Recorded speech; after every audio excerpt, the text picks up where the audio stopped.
Yes. Okay. Good evening, everybody. I'll bring this zoning amendment bylaw number 1204/2024 to order, Tuesday, August the 13th at 6 p.m. and to acknowledge that we are on the traditional territory of Stahelis. This public hearing is being convened in accordance with the Local Government Act in order to hear public comments on the Village of Harrison Hot Springs zoning amendment bylaw number 1204/2024. The site that is the subject of this bylaw has a civic address of 421 Emerald Avenue.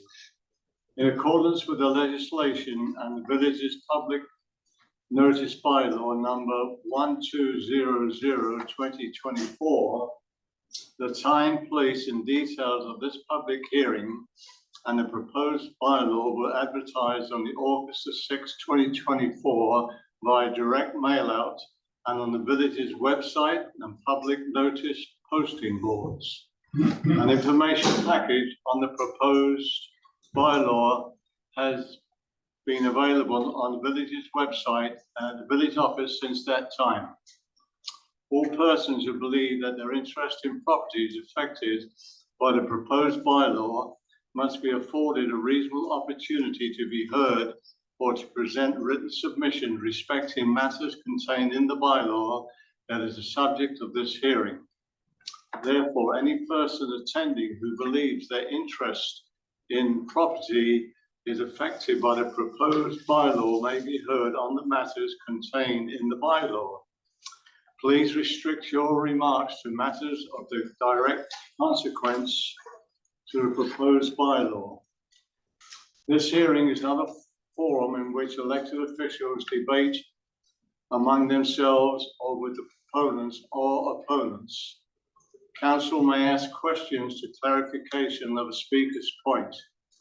Public hearings are subject to the rules of natural justice and procedural fairness. Therefore, to ensure the applicant is given a fair hearing, I must ask council members present confirm that they are entering this hearing with an open mind, amenable to persuasion. At this public hearing, after this public hearing has concluded, the council may, without further notice, give whatever effect they believe appropriate to the representations made at this hearing. The bylaw will be presented to council for further consideration at the next appropriate council meeting. The planning consultant will now introduce zoning amendment bylaw number 1204/2024 as read a second time at the regular council meeting of July the 8th, 2024. Mr. Cossey. Thank you, Mr. Chairman.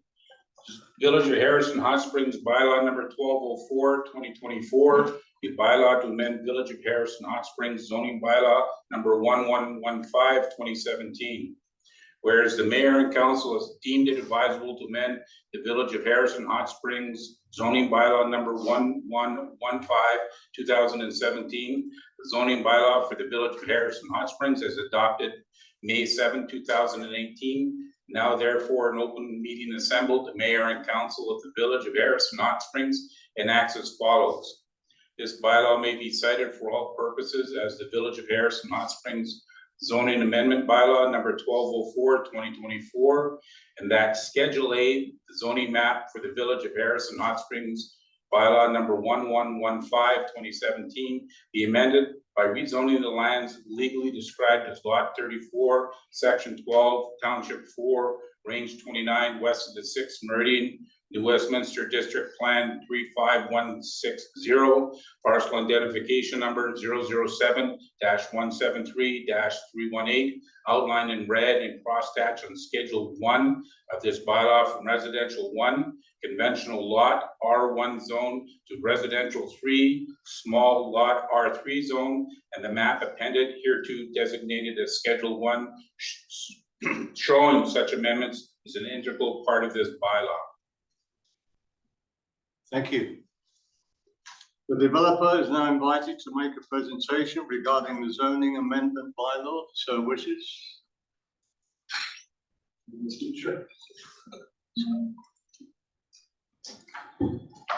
I haven't been part of a public hearing, so pardon me if my decorum isn't on task. Please help me if. Just relax. Okay, thanks. So yeah, the owners, Sunny and Vic, invited me to speak on their behalf, just as a planning and building design consultant for them. I've been working with them for several years. And I guess I just wanted to point out that the proposal they've put forth in this 2-lot subdivision does seem to meet the vision of the development of Harrison. It falls within the guidelines of the OCP, and the proposed lot areas do meet the zoning bylaw for the R3 zone. We're kind of at an interesting intersection with the province's Bill 44 coming, and the densification of properties, and I understand that the village of Harrison is going through a lot of development, and am I right, Mr. Cossey, that has the village of Harrison decided to request a delay with the province for the multiple unit per lot? We applied for an exemption. An exemption, okay. What would the result of that exemption be? As to date, we've not received a nasty letter telling us that we have to implement their requirements. Okay.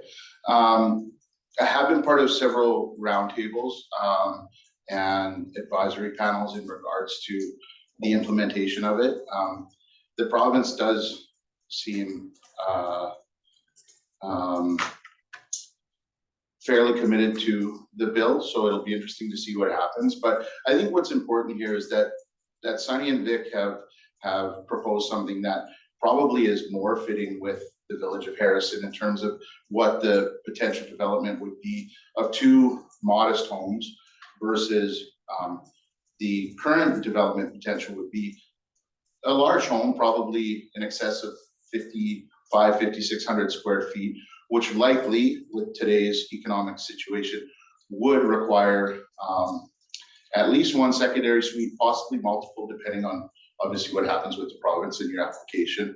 So I think the owner's application is really a smart way to ensure that the development of that land, be it 1 home or 2 homes, 2 homes is probably more in line with the homes that I've seen around the village here. So it just seems, when you consider how it fits into the OCP, how it fits into the zoning bylaw directly, and how it fits into what appears to be the vision, that it just makes sense that it should be something that move forward. So Thank you very much.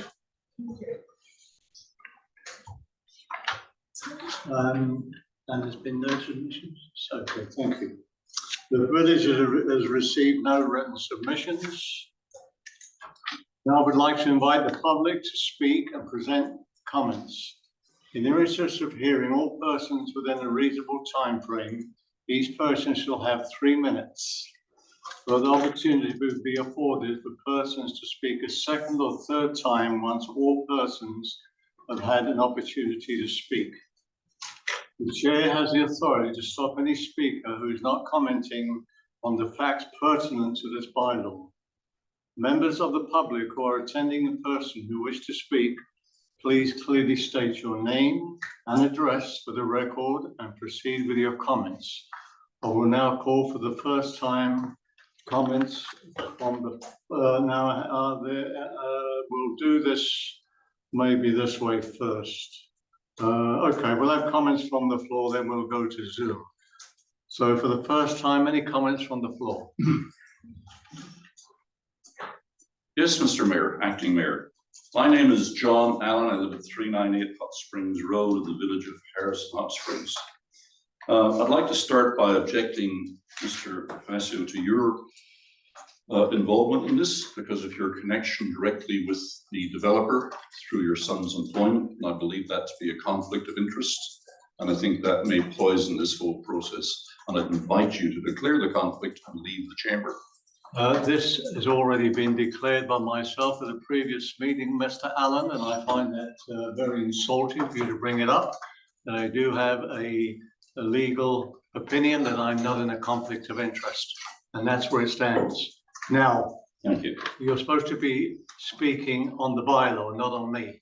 Thank you. Well, it's the You're process. speaking on the bylaw, please, not on me. You have 2 minutes left. The process is important, Mr. Mayor. And the Please rules are carry clear. on with what now, shall I read out what I read out before? That it should be, your discussion is to be on this bylaw, please. Right. So Emerald Diamond was a low rent neighborhood for a long time, fairly large lots, gravel roads, mostly manufactured homes. It had its own water system, but it's going through a transition into a very nice neighborhood with very nice homes. Large single-family homes on the large lots. There are currently 3 recently built and more perhaps on the way. And I think that we should try and preserve those neighborhoods. I don't see this as being compatible with the development that's been taking place naturally on that street. Even though it's presented as, I don't know the name of the gentleman presented here. Your name, Andrew? Andrew, yeah, anyway, I didn't get his name.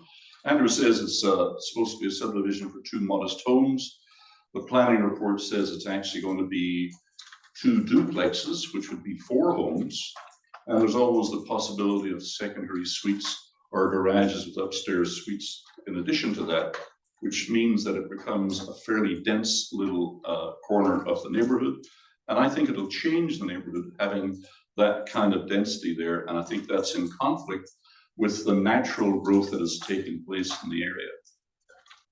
This is kind of a spot zoning.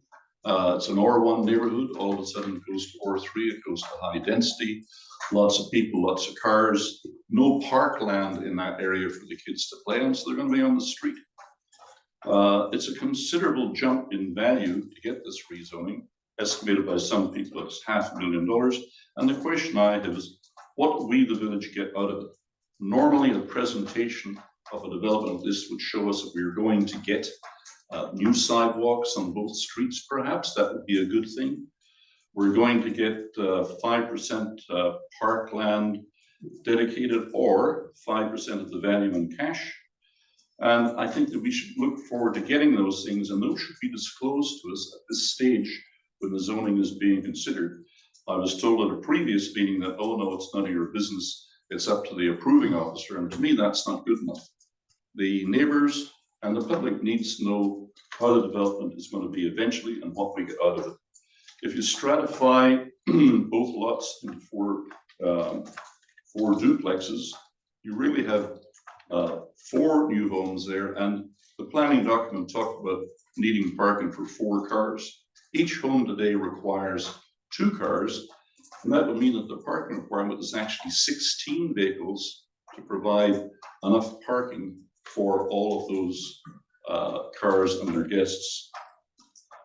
I don't see where the driveways are going to be located because there's no actual end site plan.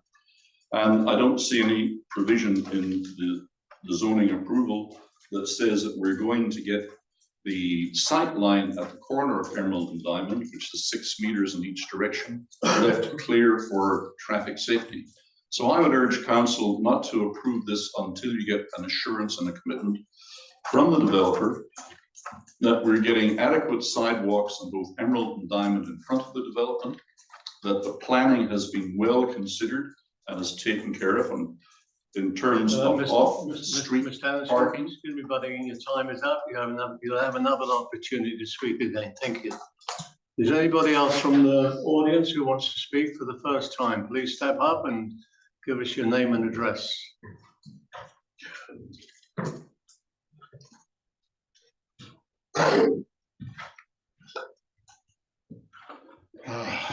My name is Alan Block. I live at 6420 Rockwell Drive in the district of Kent. My wife and I own corporate property on Hot Springs Road, and we also own personal property on Lillooet Avenue. So I speak in support of the application. to me, it's, this community has to start doing more with less. And I think this is a step in the right direction. It's a corner lot. It should provide lots of opportunity for innovative, on the corner lot, the driveway would be able to come off on Diamond. It could come off Diamond. On the other street, it could come off one of the street's names. Emerald. I think there's lots of opportunity here, and I would urge council to support this. Green light. And, you know, as an aside, having done lots of development, there's all kinds of things that have to be decided between planning and the applicant. I personally don't see a need for all of that minutia to happen in this format. We have to trust our administrators. Thank you. Thank you. Mr. Cossie, before I ask somebody to step up, can you just clarify the lot and what's going on there? Certainly. Thank you.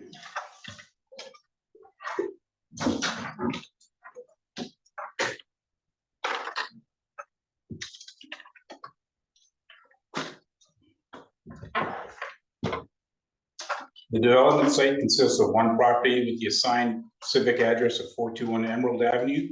The site currently has one modular single-family dwelling on it. The site is approximately 0.018 hectares in size and is fully serviced. Access to the site, even with a civic address of 421 Emerald, is off of Diamond, as there is where the access gate is located. When you change it into the R3 zone, you can have on it a detached dwelling. Duplex dwellings are not allowed. Home occupations are not allowed. Accessory residential suite or a coach house, but not both, are not allowed. Accessory buildings and structures, yes, they are allowed. So these are what, two homes? It would be split into two homes. homes, R3, yes. small. R3, yes. Yeah, okay, thank you. So there'll be no duplexes are allowed. Thank you very much for that clarification.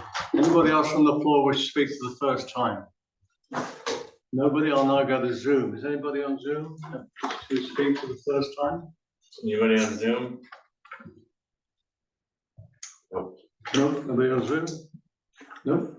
Nope. No? Okay, thank you. And for the second time, is anybody wish to speak on this bylaw for the second time? Nobody? Anybody on Zoom for the second time?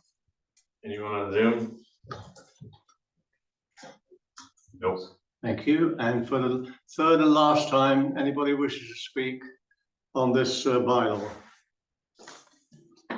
Nobody from the audience? Anybody on Zoom? Anyone on Zoom for last time? Nothing, yours is. Thank you very much. Hearing none, the public hearing for zoning amendment bylaw number 12-1204/2024 is hereby closed. Thank you very much, everybody, for attending.